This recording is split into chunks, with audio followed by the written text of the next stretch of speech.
Good morning students. Video lectures की series में हमने पढ़ा था लास्ट वीडियो लेक्चर में बीकॉम फर्स्ट ईयर के लिए बिजनेस इकोनॉमिक्स में इलास्टिसिटी ऑफ डिमांड हमने कवर किया था प्राइस इलास्टिसिटी ऑफ डिमांड। आज हम कवर करेंगे इनकम इलास्टिसिटी ऑफ डिमांड। इसका इंट्रोडक्शन मैंने पिछले वीडियो में आपको दिया था। इनकम इलास्टिसिटी में हम मेज़र करते हैं कि किसी भी कंज्यूमर की इनकम में चेंज होने से उसकी डिमांड पैटर्न में जो चेंज होता है उसको हम इनकम इलास्टिसिटी के थ्रू मेज़र करते हैं। इसके लिए हम फॉर्मूला जो यूज़ करते हैं that is percentage change in quantity demanded upon percentage change in income. Means consumer के इनकम में कितना परसेंट चेंज हो रहा है एंड कंज्यूमर की क्वांटिटी डिमांडेड में कितना परसेंट चेंज हो रहा है। इसे सिम्बॉलिकली हम लिख सकते हैं delta Q upon delta Y into Y upon Q.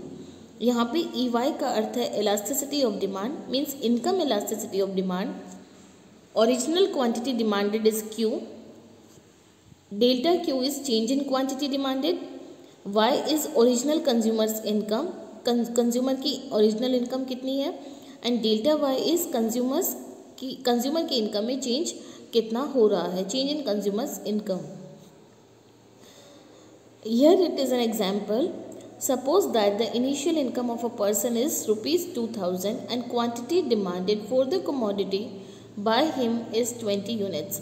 किसी कंज्यूमर की ओरिजिनल इनकम 2000 रुपीज़ है और उस 2000 रुपीज़ की इनकम पे वह किसी पर्टिकुलर कमोडिटी की 20 यूनिट्स बाई कर रहा है। When his income increases to rupees 3000, quantity demanded by him also increases to 40 units. Find out income elasticity of demand. अगर इनकम उसकी बढ़कर 3000 रुपीज़ हो जाए तो क्वांटिटी डिमांडेड बढ़कर 40 यूनिट्स हो जाएगा। तो अगर हमें इनकम इलास्टिसिटी कैलकुलेट करना है तो हम फॉर्मूला लगाएंगे delta Q upon delta Y into Y upon Q. Quantity में इंक्रीज़ हुआ 20 यूनिट्स, इनकम में इंक्रीज़ हुआ है आपका 1000 यूनिट्स, ओरिजिनल इनकम आपका 2000 यूनिट है और ओरिजिनल क्वांटिटी 20 यूनिट्स है। तो आपका जो आंसर आएगा दैट इज़ 2। 2 इज़ आपका 2 ज़्यादा आपका हो रहा है, डबल आपका क्वांटिटी रिस्पॉन्ड कर रहा है। इसका मतलब यह हुआ कि जब भी आपका इनकम में 1% का चेंज होगा क्वांटिटी डिमांडेड 2% से इफेक्ट होगी, डबल है आपका इलास्टिसिटी। इसको हम अगर कैटेगराइज करें तो हम 3 पार्ट में कैटेगराइज कर सकते हैं। Positive income elasticity of demand that is E is greater than 0, negative income elasticity of demand E is less than 0 and zero income elasticity E is equals to 0. Look, जब income के increase होने से demand increase हो, income के decrease होने से demand decrease हो, ऐसे में हम कहेंगे पॉजिटिव इनकम इलास्टिसिटी। जबकि जो आपका गिवन गुड्स है, जो इन्फीरियर गुड्स है, उसमें क्या होगा, इनकम इंक्रीज़ होने से डिमांड डिक्रीज़ होगा, नेगेटिव इलास्टिसिटी होगी। कुछ ऐसी बेसिक नीड्स होती है, मेडिसिन होती है, उनकी इलास्टिसिटी इनकम से इफेक्ट नहीं होती, so there is zero elasticity. Positive income elasticity को हम वापस से क्लासीफाई कर सकते हैं, सब क्लासिफिकेशन इसका हम कर सकते हैं। अगर आपका पॉजिटिव इनकम इलास्टिसिटी 0 से तो बड़ा है, मतलब पॉजिटिव तो है, लेकिन 1 से बड़ा है, 1 की इक्वल है या 1 से कम है, हाईली इलास्टिक, यूनिटरी इलास्टिक या less elastic. Positive income elasticity क्या होगा कि जब आपकी इनकम और डिमांड में डायरेक्ट रिलेशनशिप हो, पॉजिटिव रिलेशनशिप हो, इनकम के इंक्रीज़ होने से डिमांड इंक्रीज़ हो, इनकम के डिक्रीज़ होने से डिमांड डिक्रीज़ हो, मीन्स कमोडिटी पे इनकम का पॉजिटिव इफेक्ट हो, तो उसे हम कहेंगे positive income elasticity. Positive income elasticity greater than 1 होने का अर्थ यह होता है कि if the percentage change in quantity demanded for a commodity is greater than percentage change in income of the consumer.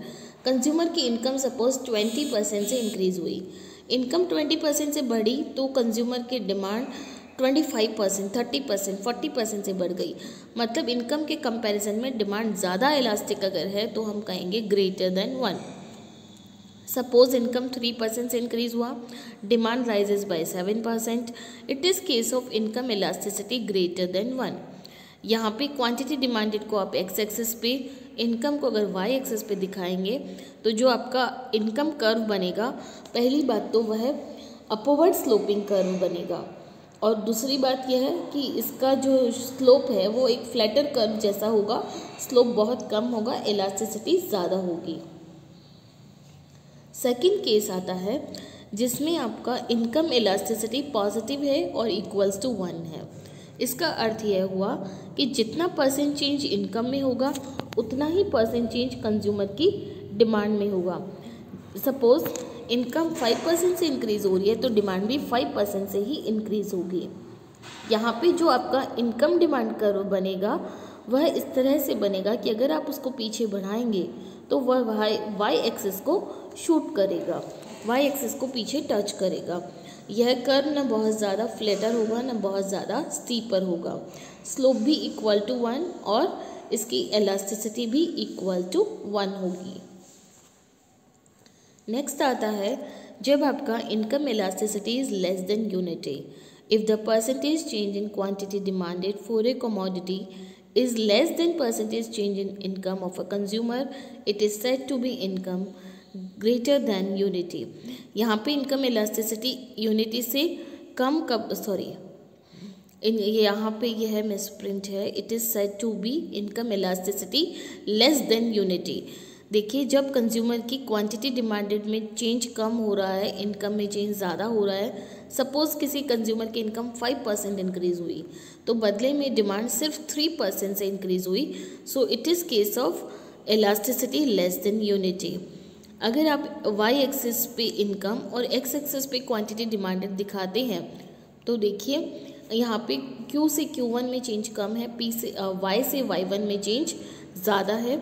जो डिमांड कर्व बनेगा वह एक स्टीपर कर्व बनेगा, उसमें स्लोप ज़्यादा होगा और इलास्टिसिटी कम होगी। So this is income elasticity less than unity.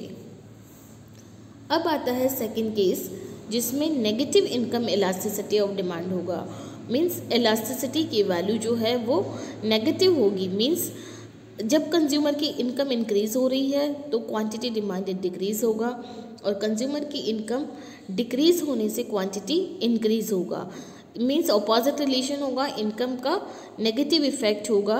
यह इन्फीरियर गुड्स के केस में या गिफन गुड्स के केस में होगा। यहाँ पे डिमांड कर्व का जो स्लोप है वह अपवर्ड होने की जगह डाउनवर्ड होगा। जैसे देखिए आप देख रहे हैं डिमांड कर्व डी डाउनवर्ड है। जब आपका वाई मतलब इनकम इंक्रीज़ हो रहा है तो कंज्यूमर की डिमांड डिक्रीज़ हो रही है। So this is negative income elasticity of demand. Next आता है zero income elasticity of demand. Zero किस केस में होगा? जब इनकम के इंक्रीज़ होने या डिक्रीज़ होने का कंज्यूमर की डिमांड पे कोई इफ़ेक्ट नहीं पड़ेगा। For example in case of basic necessary goods like salt, kerosene, electricity, there is zero income elasticity of demand. हम ये मानते हैं कि जो बेसिक गुड्स है या मेडिसिन है उनके ऊपर इनकम का इफ़ेक्ट नहीं होता है। यहाँ पे आप डिमांड कर्व में देखिए क्वांटिटी कांस्टेंट है, प्राइस चाहे इनकम चाहे इंक्रीज़ हो रही है चाहे डिक्रीज़ हो रही है। So it was income elasticity of demand. Next is cross elasticity of demand. देखिए हमने पढ़ा प्राइस इलास्टिसिटी ऑफ डिमांड, फिर हमने पढ़ा इनकम इलास्टिसिटी ऑफ डिमांड, फिर हम पढ़ रहे हैं cross elasticity of demand. The measure of responsiveness of the demand for a good towards the change in the price of related good is called cross price elasticity of demand. It is always measured in percentage terms. Look, जब किसी commodity की demand को हम किसी related commodity की price के comparison में measure करते हैं then it is known as cross elasticity of demand. Suppose substitute goods, complementary goods means जो स्थानापन्न वस्तुएं हैं या पूरक वस्तुएं हैं। मीन्स अगर हीरो होंडा कंपनी ने अपनी प्राइसेस को इंक्रीज़ किया तो इससे टाटा कंपनी की कार की डिमांड कैसे इफेक्ट होगी, that is cross elasticity of demand. Cross elasticity of demand, suppose in case the two goods are substitute for each other like tea and coffee, ये दोनों एक दूसरे के सब्स्टिट्यूट है, स्थानापन्न वस्तुएं हैं, तो ऐसे केस में क्रॉस प्राइस इलास्टिसिटी पॉजिटिव होगी। इसका अर्थ यह हुआ कि जब किसी एक कमोडिटी की प्राइस बढ़ेगा तो दूसरी कमोडिटी का डिमांड भी बढ़ेगा, दोनों सेम डायरेक्शन में मूव करेंगे और क्रॉस प्राइस इलास्टिसिटी पॉजिटिव होगा। और दूसरे केस में अगर कॉम्प्लीमेंट्री गुड्स है, मतलब दोनों चीज़ें साथ साथ यूज़ की जाती है, पूरक वस्तुएं हैं जैसे डीजल और कार हुआ, ऐसे में अगर किसी एक कमोडिटी की प्राइस इंक्रीज होगा तो दूसरे की डिमांड डिक्रीज हो जाएगा। मतलब अगर डीजल की प्राइसेस बढ़ गई तो डीजल से चलने वाली कार की डिमांड कम हो जाएगी। यहाँ पे इलास्टिसिटी की वैल्यू नेगेटिव आएगी।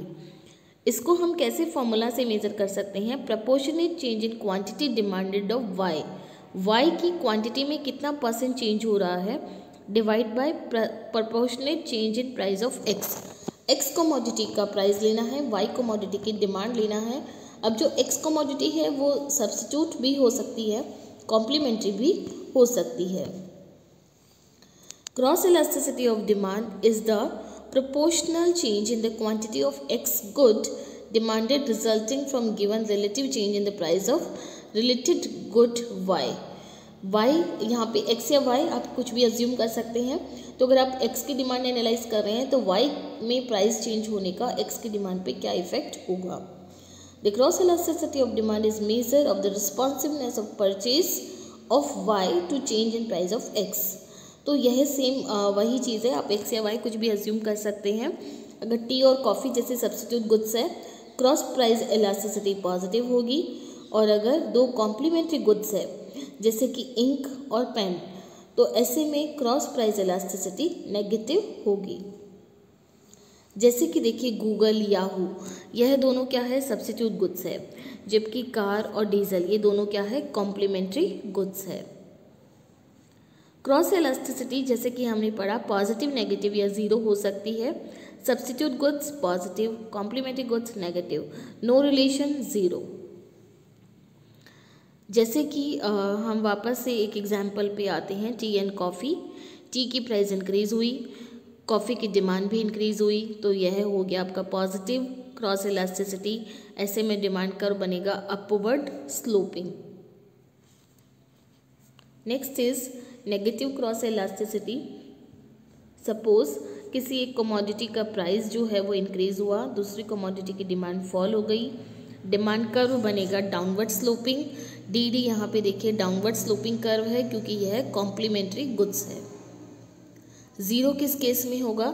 जब दो गुड्स एक दूसरे से रिलेटेड नहीं है। Like for instance increase in the price of car does not effect the demand of cloth. अगर कार की प्राइस इंक्रीज हो रही है तो इससे क्लोथ की डिमांड पे कोई इफेक्ट नहीं होगा। So that is zero cross elasticity of demand. अब देखिए एक और टाइप की इलास्टिसिटी आती है, एडवर्टीजमेंट इलास्टिसिटी, जिसे प्रमोशनल इलास्टिसिटी ऑफ डिमांड भी कहते हैं। Advertisement elasticity of demand refers to the proportionate change in the demand of commodity due to proportionate change in advertisement expenses. किसी कंपनी ने एडवर्टीजमेंट पे एक्सपेंसेस किए, एडवर्टीजमेंट में जितना परसेंट एक्सपेंसेस इंक्रीज हुए उससे डिमांड कितना परसेंट से इंक्रीज हुई, यह रिलेशनशिप हम मेज़र करते हैं एडवर्टीजमेंट इलास्टिसिटी ऑफ डिमांड से। इसके बारे में आपको बहुत ज़्यादा डिटेल में पढ़ने की नीड नहीं है, तो हम इलास्टिसिटी ऑफ डिमांड टॉपिक को यहीं ख़त्म करते हैं। Thank you.